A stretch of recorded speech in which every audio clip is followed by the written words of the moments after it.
slight confusion in the name of this unit, in fact, because the unit is called, if I go back to the top slide, Strategic Planning of Smart Cities, rather than Smart City Strategy, right? So this is about strategic planning of smart cities. So the first part, the first live session is really about that, strategic planning, and the second part is really about smart city strategy. So strategies to create a smart city, a bit more broadly than just in terms of planning.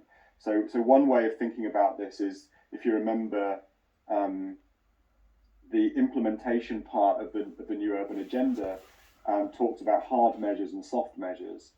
And hard measures are kind of infrastructural things, physical infrastructure, and soft measures are, more sort of service oriented. So health and education and engagement with government, etc. So not that the first set of hard measures aren't also part of smart city strategies, but smart city strategies tend to be more holistic than just infrastructure and kind of morphology, as we'll talk about in a sec, and planning. Okay, so these are these sort of two perspectives that relate closely to each other, but they're worth sort of teasing apart and understanding. When we're talking about strategy, what are we really talking about? Because there's a big idea in smart cities that it's the use of data to plan better cities, but increasingly it's not just about that. It's also about making cities smarter in themselves and citizens smarter. So that's the kind of the idea here. So you will have seen this in the unit paper. There's kind of the first part is about hard measures mostly, and the second part is more about soft measures and sort of transforming the operating system or the operating system of the city and the city administration. Okay, so the first thing we're going to talk about is urban form. Urban form is the kind of physical structure of the city. It can be analysed by looking at its the data that corresponds to its characteristics, its shapes, its nodes. There's a whole set of knowledge around network theory that's been applied to cities. So network theory from other disciplines, information science and computing, has found its way into urbanism and provides a new way of analysing cities and how cities operate, how efficient they are, how efficient it is to move people around them, move goods around them, for example, using network theory. And so urban form lends itself in some cases to be analysed theory. And there's plenty of literature about the idea of cities as networks. Yeah, Kevin Lynch book, probably. I'm not sure if, I've got a feeling it's not mentioned in the book recommendations in the unit paper, but it probably should be. So there are three kind of components of urban form that urbanists among you will kind of correct me on this if I get things wrong. It's not really my specialism.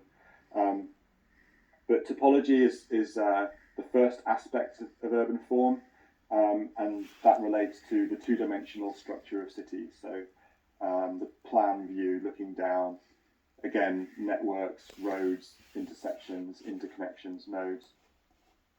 So links or edges, so roads, railway tracks, sidewalks, or pavements, as we say in the UK, connecting places together, and network nodes, forms, shapes, types of building, parks, landscapes, interchanges.